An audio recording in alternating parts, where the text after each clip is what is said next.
क्या आपका बच्चा भी ठीक से लिख नहीं पाता है? क्या आपके बच्चे की हैंडराइटिंग साफ और सुंदर नहीं है? क्या आपके बच्चे को भी अंग्रेज़ी, हिंदी या गणित के कुछ अक्षरों को वो भी उल्टा लिखता है? अगर ये आपकी प्रॉब्लम है और अगर आप एक पेरेंट हैं और आपके बच्चे में भी यही प्रॉब्लम्स है तो ये वीडियो आपके लिए है। Hi guys, my name is Gunjan and welcome back to my channel activities with Gunjan Singh. So friends, आज की इस वीडियो का टॉपिक यही है कि बच्चों की हैंडराइटिंग को कैसे सुधारें। कई बार आपने देखा है कि बच्चे ने पूरा आंसर लिखा होता है या फिर पूरी मेहनत के साथ उसने सारे आंसर्स को कवर किया है, बट उसकी गंदी सी हैंडराइटिंग की वजह से कई बार उसके मार्क्स कट हो जाते हैं। हैंडराइटिंग इतना इम्पॉर्टेंट चीज़ होती है जो कि अगर अच्छी हैंडराइटिंग होती है तो बच्चे टीचर्स के फेवरेट बन जाते हैं। ऐसी बहुत सारी चीज़ें होती हैं। तो हैंडराइटिंग का एक अपना महत्वपूर्ण रोल होता है और अगर बच्चे की हैंडराइटिंग अच्छी नहीं है तो उसको इम्प्रूव करने की ज़रूरत है। तो आइए, आज की इस वीडियो में मैं आपके साथ कुछ ऐसे ही टिप्स को शेयर करने वाली हूँ जिसमें मैं आपको बताऊँगी कि किस तरह से आप थोड़े से एफर्ट के साथ बच्चे की हैंडराइटिंग को इम्प्रूव कर सकते हैं। मैं ये नहीं कहती कि ये एक दिन में मैजिक हो जाएगा। इसके लिए आपको कुछ टाइम तक लगातार मेहनत करनी होगी बच्चे की हैंडराइटिंग इम्प्रूव करवाने में। अगर आप ऐसा करते हैं तो मैं दावा करती हूँ कि बच्चे की हैंडराइटिंग ज़रूर सुधर जाएगी। तो चलिए वीडियो को शुरू करते हैं।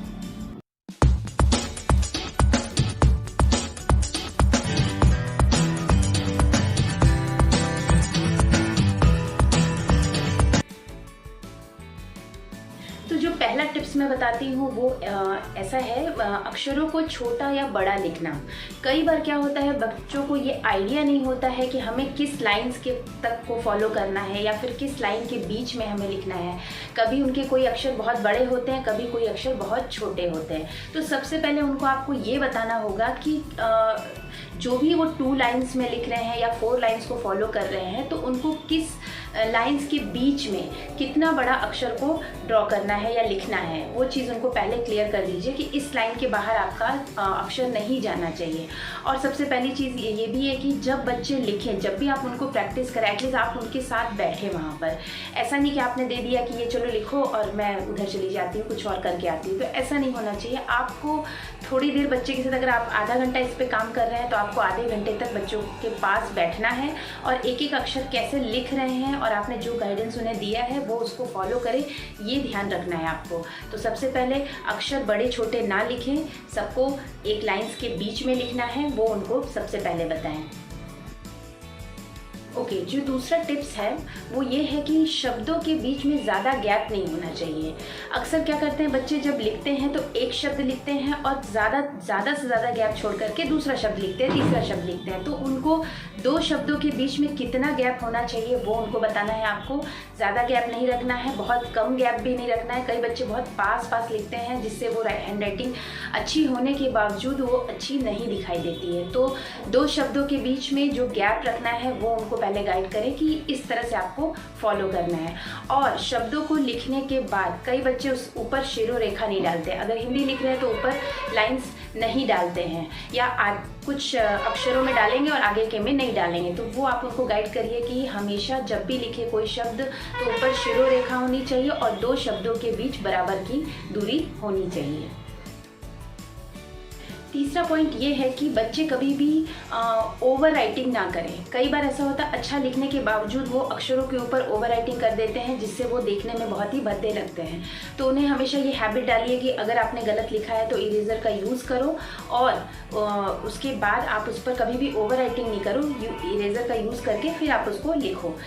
अगर आप ये बच्चे का इनिशियल स्टेज है, बिल्कुल भी उसकी हैंडराइटिंग अच्छी नहीं है, तो आप पहले एक एक अक्षर को लिखने की उसको प्रैक्टिस कराइए।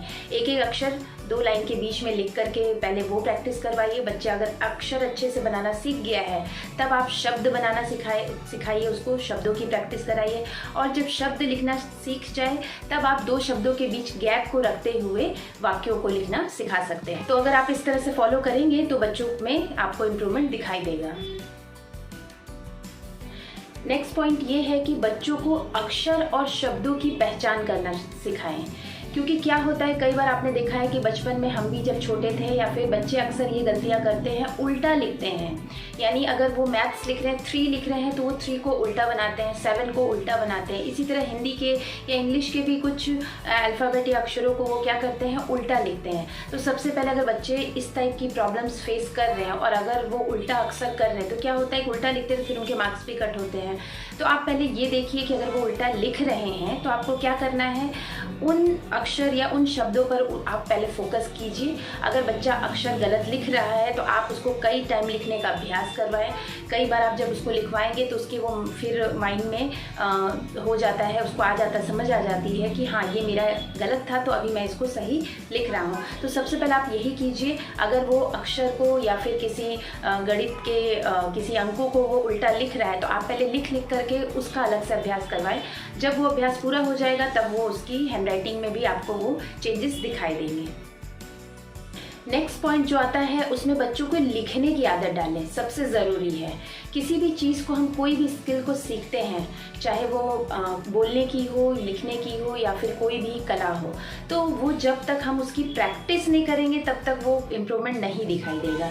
तो बच्चों को डेली आप लिखने की आदत डालें। डेली कुछ ज़्यादा नहीं तो 1 पेज, एटलीस्ट 1 पेज, 1 पैराग्राफ वो कुछ भी लिख सकते हैं, उनको लिखने की एक हैबिट डालिए। और अगर बच्चा लिखने में इंटरेस्ट नहीं ले रहा है तो उसके लिए आप अलग से, जैसे कलरफुल पेजेस वाली कोई नोटबुक हो, कलरफुल वाली कोई पेंसिल हो, स्केच हो, आप इस टाइप की चीज़ें ला करके उनके लिए रख सकते हैं।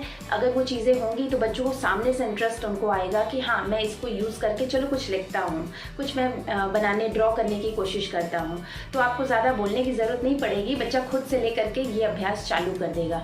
अगर आपके पास वो सब चीज़ें नहीं हैं तो कोई बात नहीं, आप डेली रूटीन में उनको 1 पेज या 1 पैराग्राफ लिखने की प्रैक्टिस करवाएं। थोड़ा थोड़ा प्रैक्टिस करवाएंगे, वो आपको इम्प्रूवमेंट कुछ दिनों में धीरे धीरे दिखाई देगा। बट हाँ, प्रैक्टिस इज़ मोर इम्पॉर्टेंट। अगर आप प्रैक्टिस नहीं करवाएंगे तो आपको कोई भी ऐसा मैजिक नहीं दिखाई देगा।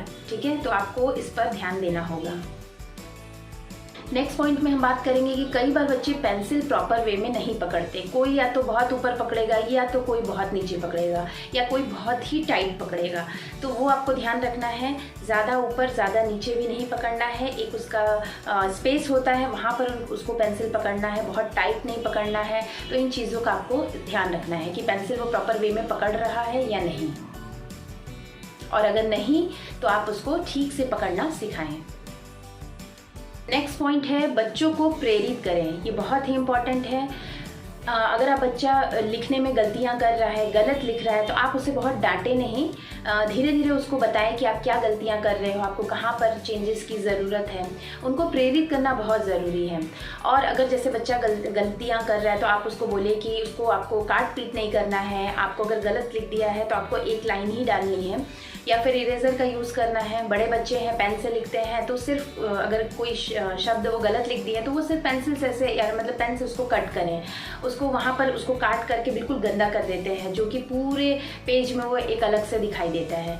तो उनको बोले कि वो शब्द अगर गलत हो गया तो आप पेन से एक कट करें। और छोटे बच्चे हैं तो इरेज़र का यूज़ करें, उन्हें आप प्रेरित करें, अच्छी हैंडराइटिंग के लिए मोटिवेट करें, और उनको ये भी बताएं कि अगर आपकी अच्छी हैंडराइटिंग होगी तो इसके लिए अच्छे मार्क्स भी मिलते हैं। आपकी अगर अच्छी हैंडराइटिंग आप लिखते हैं तो टीचर्स को अच्छा लगता है और वो अच्छे मार्क्स भी आपको देंगे।